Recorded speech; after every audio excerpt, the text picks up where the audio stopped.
Who raised you more? Your parents, your grandparents, or someone else? If you want the short version, it goes like this. My mother looked across the table, put down her fork like she was passing a sentence instead of a side dish, and said they could not support me forever. And the air did that weird pause it does when someone says something so upside down that your brain needs a beat to turn the room right side up again. Because the truth was that I had been quietly carrying a piece of their future on my back for years.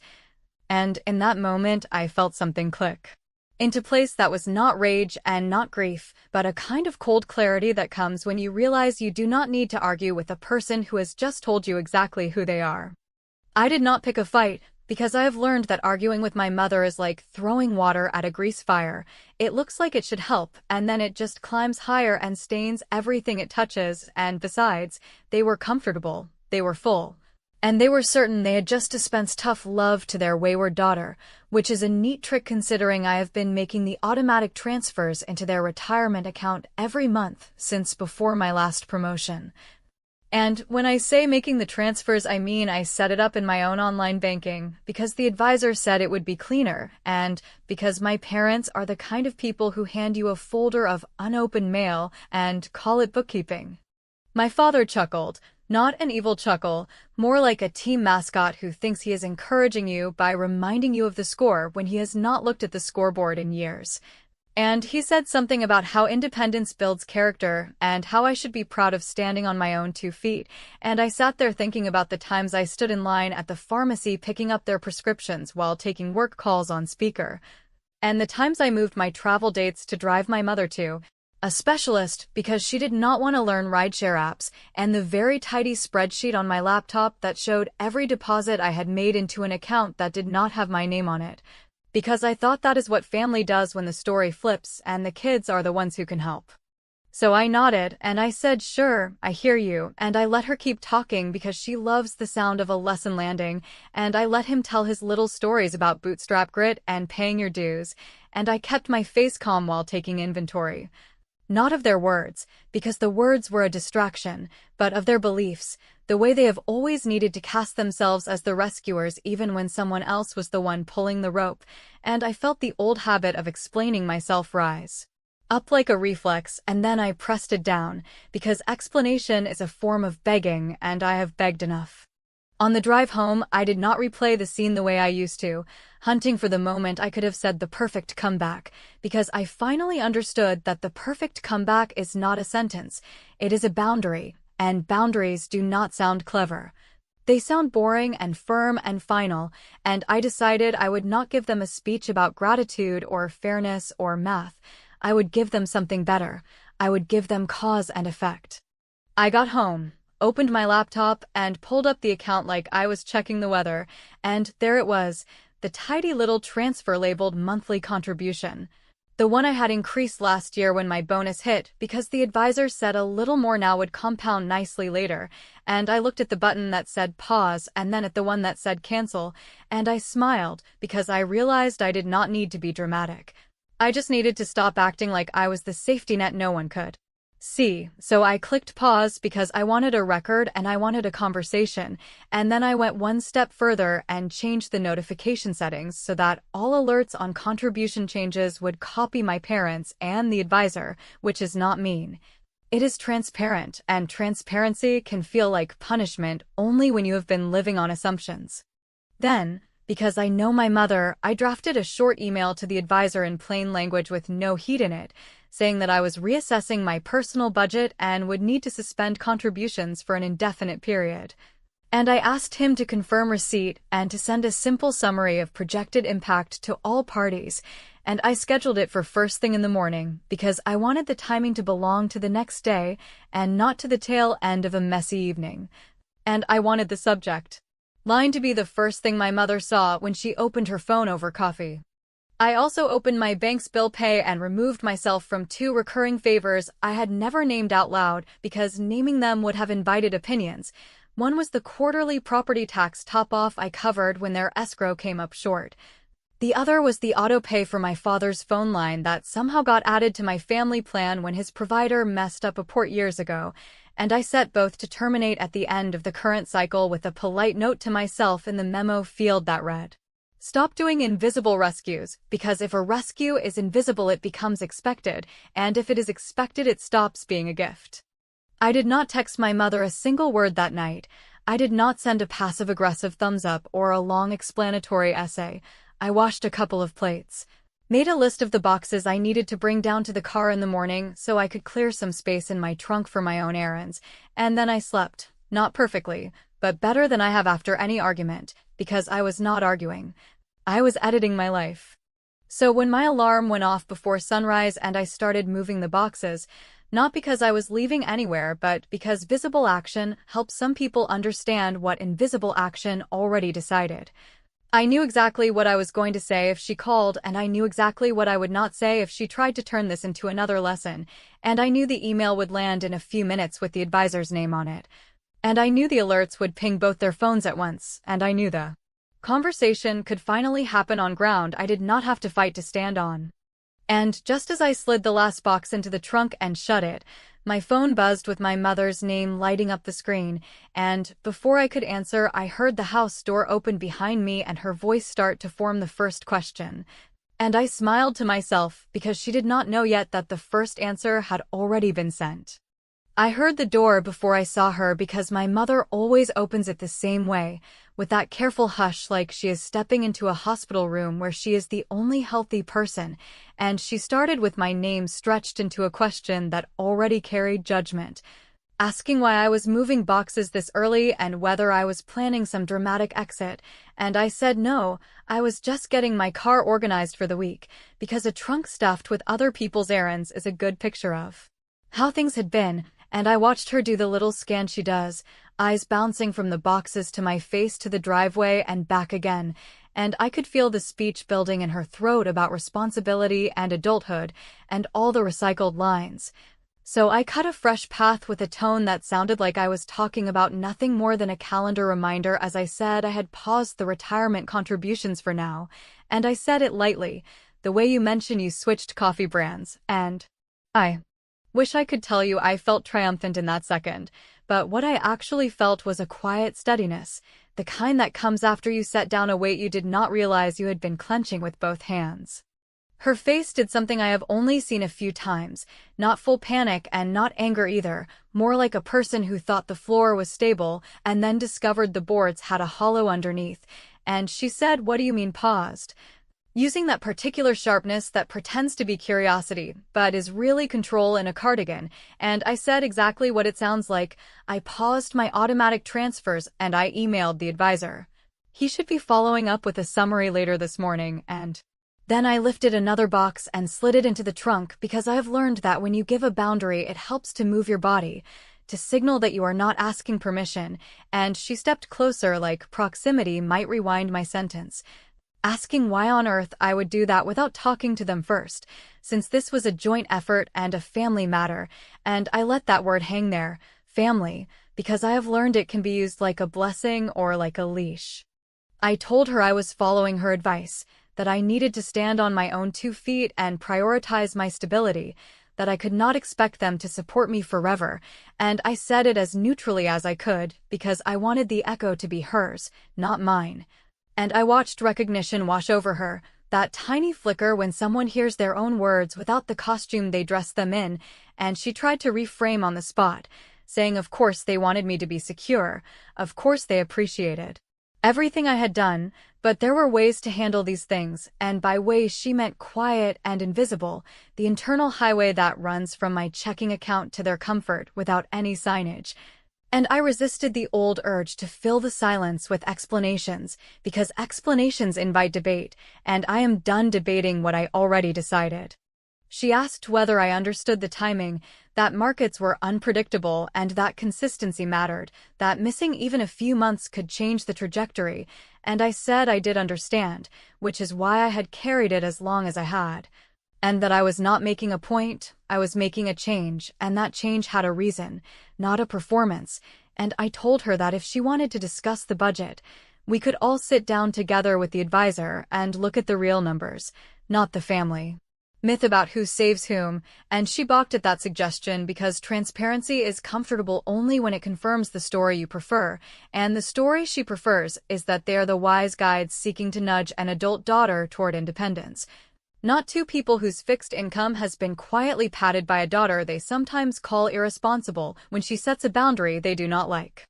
She asked whether I was angry about dinner, because if this was about tone, she was sorry if it came out wrong, and I said I was not angry. Anger passes. I was awake, and being awake means I do not do autopilot generosity anymore.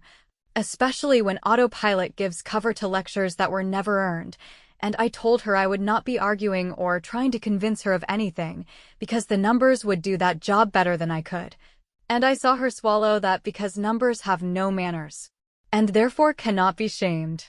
My phone buzzed, and I glanced at the screen long enough to see the advisor's name in the preview with a subject line that used those neutral financial words that sound like nothing and land like an audit. And I slid the phone back into my pocket without opening it, because I wanted her to sit with not knowing for a minute, to feel what it is like to wait for information you always assumed would be handled by someone else.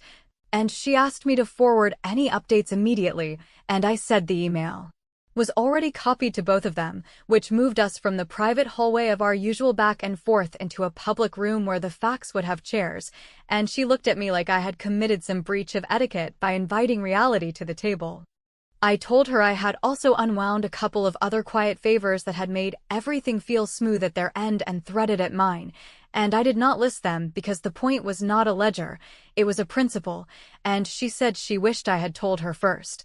And I said I had tried that many times in different languages, and it had always translated into me doing more, and that I was done with the dialect where care equals compliance, and I closed the trunk and rested my hand on it the way you do when you are sealing a decision. And I said I would be around later if they wanted to talk after they read everything, and then I added, almost as an afterthought but not really, that if any autopays bounced they could let me know and I would send them the links to update their own information, which is not punishment, it is adulthood, and she nodded like she heard it but did not want to admit she did. I got in the car, not to leave for good, but to make the point that I had somewhere to be that was not inside the loop of the same conversation we have had for years, and as I turned the key she tapped the window and said, with that brittle lightness she uses when she is afraid, that we would sort it out and that I should not worry, and I smiled without malice and said I was not worried, and that was the truest thing I had said in months, because worry is what you feel when you think you owe people a version of yourself that keeps them comfortable, and I finally did not owe that anymore, and as I pulled out, my phone vibrated again, a second message from the advisor stacking on the first, this one flagged urgent. And I let it sit unopened between us like a card I was not yet ready to flip, because some lessons are better when they arrive on their own. By mid-morning my phone started doing that thing where it lights up with different names like a slot machine that only pays in opinions, and the first caller was my father using his friendly project manager voice, the one he pulls out when he wants to sound reasonable while steering you where he has already decided you should go, and he asked how I was doing as if this were a wellness check instead of a fishing expedition. And after a few pleasantries that felt like reading from a script he finally wandered into the part he cared about, saying he had heard there were some changes with the retirement setup and that he was sure it was a misunderstanding because we were all on the same team, and I said I was fine and yes, I had paused my contributions so I could prioritize my own stability, and I used those exact words because they were the same words he and my mother had used with me the night before, and I let the echo do its work while I loaded a package into the passenger seat. And reminded myself to breathe because staying calm is not the same thing as backing down, it is choosing to drive. He cleared his throat in that way he does when he is about to pretend something is not a big deal so you will agree out of courtesy, and he said that the market was a long game and consistency mattered and that missing even a few months could throw projections off. And I said I understood the importance of consistency because I had been the consistent one for years, and now I was going to be consistent about not carrying what other adults can carry themselves, and he said there was no need to get dramatic, and I said there was no drama, only math, and the quiet stretched just long enough for him to switch tactics, which is when he wandered into the soft guilt zone about how families help one another, and how this was about trust. And I told him that trust is exactly why I copied both of them on the email to the advisor, because trust without information is a story, and I am retired from storytelling that erases the person doing the work. He tried again, asking whether I would at least keep the contributions going until the end of the year while they reassessed, and I said I was not doing transitional favors that blurred the line, because blurred lines are how I got here. And I added that if they wanted to talk specifics, we could do it with the advisor on the line, so we were all looking at the same page instead of 3 different versions of it, and that suggestion landed like a dropped wrench, because my father hates being pinned to paperwork. He prefers the hallway chat where memory is mushy and accountability feels optional, and he said we did not need to involve outsiders in family matters, and I said his retirement advisor was not an outsider. He was the person who had watched the autopays march in under my name for years, and we were going to have an adult conversation with the adult who knew the numbers.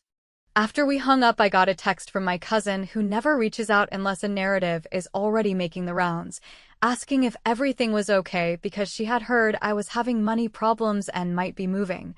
which told me my mother had made her first calls with that careful tone she uses when she wants to sound worried while planting seeds, and instead of defending myself or dumping screenshots like I used to when I felt cornered, I wrote one line that said I was following my parents' advice to prioritize my own stability and that everything else would be handled directly with them and their advisor, and then I put my phone down because not every fire deserves water, some deserve oxygen deprivation. The advisor's second email finally arrived with the words projected impact in the subject line, and inside was a tidy summary that laid out, in plain financial English, how pausing my contributions would change the monthly inflows, what that meant for the timeline they had been assuming, and a polite suggestion that we schedule a call to discuss options, and there was a sentence noting that my historical contributions had been material to the plan's performance, which is the kind of line that seems bland until you realize it is the first time the truth has been printed in a place where it cannot be talked away. And I replied to all, suggesting a time later in the week and adding that any decisions going forward would need to reflect my new status as a non-contributor, which is the most boring sentence I have ever loved. Because I promised myself that each step would not just be symbolic but practical, I spent the next hour finishing the work of unwinding the small invisible supports that had grown like ivy around their lives. I exported a clean list of every bill I had been paying behind the scenes and saved it for the meeting so no one could claim confusion. I set the family phone line to transfer ownership to my father at the end of the billing cycle so that the texts from his golf buddies would stop hitting my account, and I canceled an old grocery delivery subscription that had somehow become my permanent chore after I offered to help during a surgery recovery years ago. And yes, part of me gnawed on the thought that this would make their week inconvenient. But another part of me understood that temporary inconvenience is the tuition for adulthood when you have outsourced it for too long. By afternoon, the ripple had turned into a small wave. My mother left a voicemail that was firm and carefully cheerful, saying she wanted to clear up the confusion privately and that there was no need to drag financial professionals into what she called family dynamics. And that phrase made me laugh out loud in my kitchen, because nothing says family dynamics like refusing to look at a ledger that contradicts your favorite story. And I texted back that I would only discuss contributions, plans, and budgets on a call with all 3 of us and the advisor present, not to be punitive, but to stop the spin cycle, and I could almost hear her inhale through the silence of the typing bubbles that never became words. The small revenge of the day, if you want to call it that, was not a grand gesture or a dramatic speech. It was a single administrative move that closed a door I should never have opened without a firm end date. I logged into the retirement platform and adjusted my user permissions from full contributor to viewer, which meant I could still see the account for transparency, but could no longer make deposits or authorize changes on their behalf. And a system notice went out to all parties noting that control now rested solely with the account owners, which is exactly how it should be, and also exactly what they have avoided, because control without someone else's money is work. And the moment I hit save, I felt a calm I have not felt in years, because the machine would now insist on the truth every time they tried to lean on habit. I was cleaning up the last of the canceled subscriptions when my phone rang again, and this time it was not my parents or a cousin or a friend with a careful tone. It was the advisor himself asking whether I had a minute because something had come up on his end that he thought I should see before our joint call. And his voice carried that neutral urgency good professionals use when they are about to tell you the weather is changing even if you did not pack a coat. And I said I had a minute. And he said he had just received a request from my mother to backdate a contribution under her name to cover the gap and keep the plan on track, but the bank details she had submitted were mine, which meant she was trying to paper over the change by routing another payment from my account without asking, and he wanted my authorization before he did anything. And I took a breath so deep it felt like a restart, and said do not approve a single thing without my written consent, then asked him to send me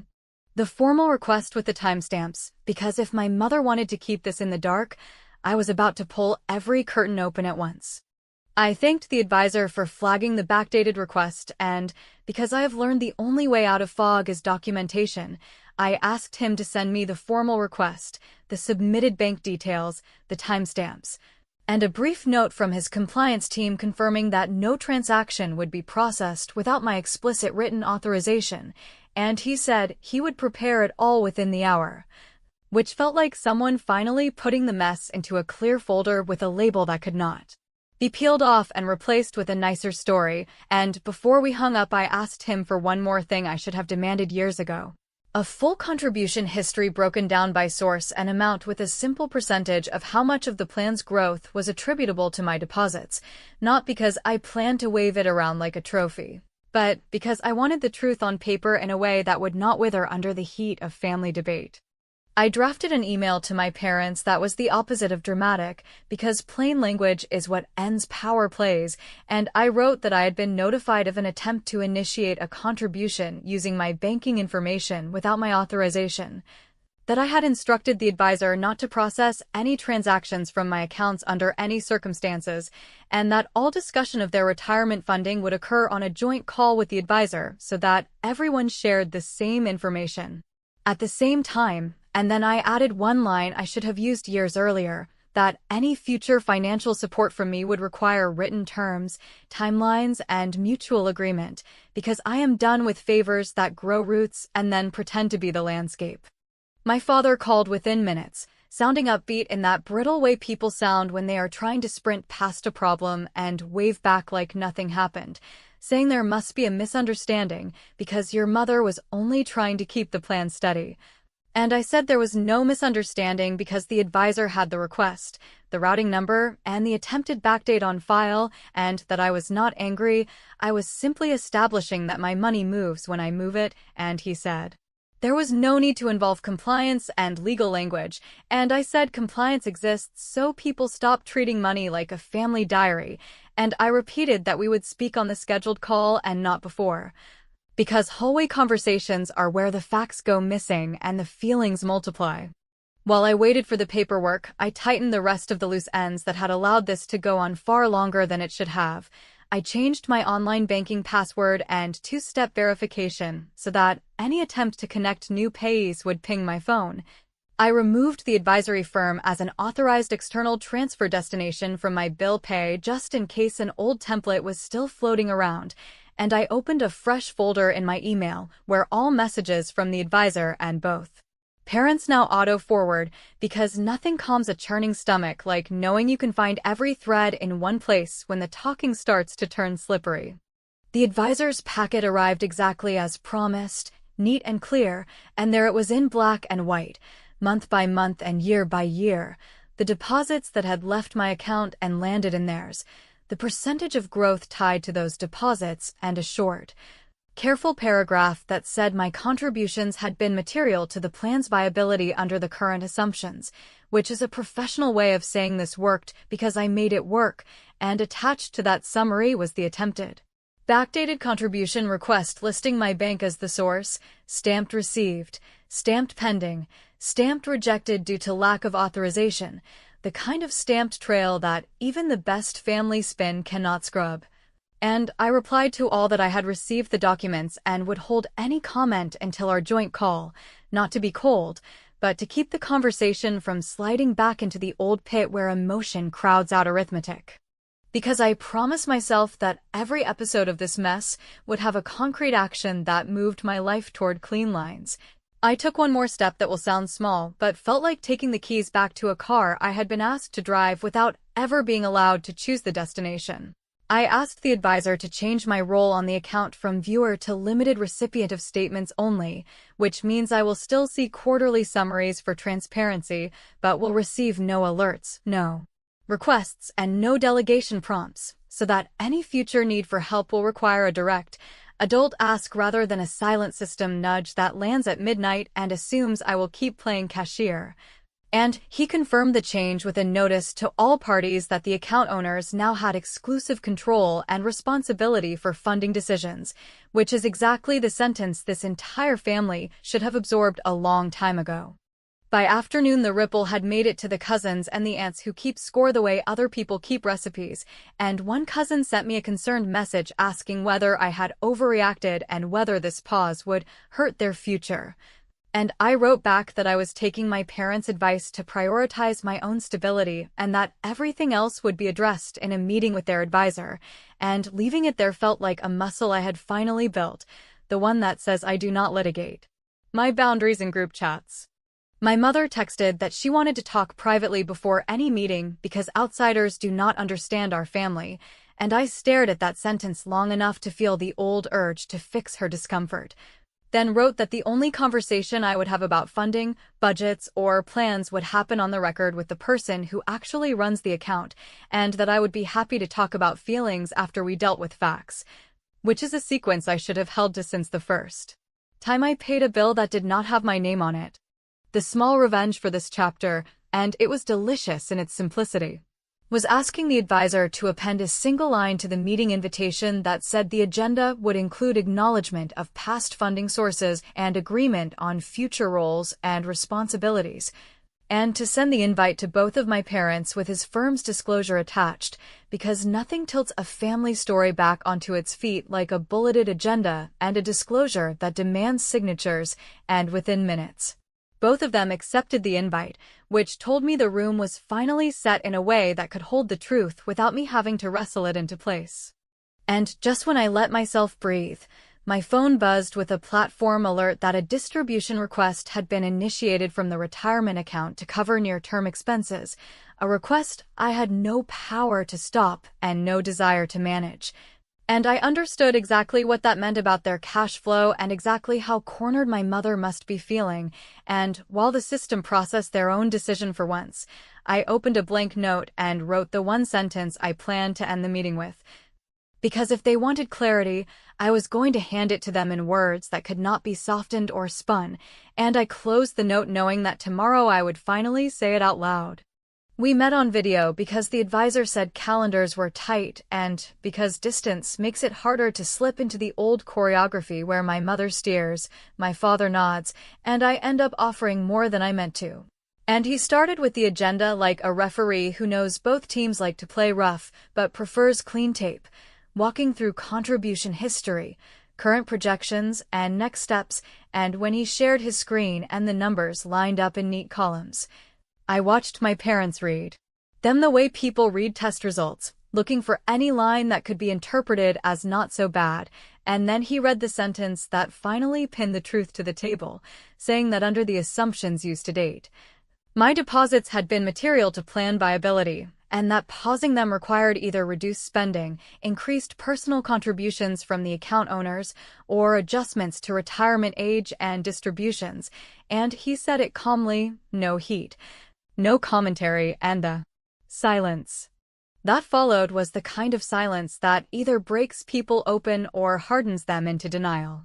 My mother went first, saying the history must be overstating things because she had always thought of my transfers as a temporary bridge, and the advisor, who has no patience for myths dressed as bookkeeping, said the system has no category for feelings, only inflows and outflows, and my father, trying to rescue the room, asked whether we could simply resume the previous setup until the end of the year while they adjusted, and I said I would not be resuming anything because I had already adjusted, and I said it in the same patient tone they used on me at Sunday dinner, and I watched the recognition land, because echoes do not fade when they are recorded. The advisor moved us to options, which is where the old pattern used to take over, the one where someone lists sacrifices, and I quietly step in to save the day. But I had prepared my own option that did not require pleading or drama. Just paperwork and a sentence I could live with, so when he asked whether anyone had proposals, I said I did, and I asked him to open the document I had sent him in advance, and the screen filled with a one-page agreement written in plain language that I had paid an attorney to draft the day after the dinner, a basic family support agreement that said any future funds from me would be loans with clear amounts, repayment schedules, and interest at a modest, standard rate, secured by a small lien on a piece of property they own free and clear, and I said that if they needed help, I would help as a lender, not as an invisible daughter, because lenders get repaid and invisible daughters get lectured. And my mother said that sounded harsh and transactional. And I said harsh is what you call accountability when you are used to extracting help with guilt. My father asked whether I was serious about a lien, and I said I was serious about never again being in a position where I fund a plan and then get told I am the one being supported, and I added that this document was not punishment but clarity, the kind I should have insisted on years ago, and the advisor, who has seen every version of family money fights, nodded and said the terms were fair and standard, and that many families found written agreements eased tension because they replaced assumptions with obligations, and I could see my mother bristle at the word obligations because it lives in a world she avoids, the world where thank you does not erase a balance. I had one more move, not loud, not cruel, just final, and I pulled it out with the steadiness of someone who no longer needs to raise her voice to be heard, telling them that beginning next month the exact amount I used to transfer to their account would go into my own retirement automatically, and that I had already set the contribution to increase annually, and that I had updated my estate documents so any future support I might consider would be capped and conditioned on the loan agreement being in effect. And I let that sit because it is one thing to stop rescuing and another to redirect your rescue into a future where you are not the cautionary tale who spent her stability buying the silence of two people who preferred a flattering story to the truth. My mother tried to pivot to emotion, saying she did not want money to come between us and that we should remember we are family, which is a line that once made me soften and apologize for geometry, but I did not break this time. I said money did not come between us. Denial did, and that I loved them enough to tell the truth where it counted, and that love without boundaries is just fear wearing a nice sweater, and I said if they wanted my help going forward, I would help like any adult helps. Another adult, with terms, timelines, and signatures, and if they did not want that, they could adjust spending, sell assets, or talk to the advisor about annuity options. And I looked straight at the camera and added that I would gladly come over next weekend to help them list the storage unit contents online if they chose the spending cut route, because sometimes love looks like carrying boxes, and sometimes it looks like refusing to carry a lie. The advisor asked whether we wanted to schedule a follow-up, and my father said give us a week, and my mother looked at me for a long time with something that was not anger and not forgiveness. Just understanding mixed with the habit of control fighting for one last breath, and before we ended the call, before anyone could reach for the old phrases, I delivered the line I had written the night before because it was true and clean and the only way to end this without a single raised voice, and I said, very quietly, I was just taking your advice, I cannot support you forever, and I will not.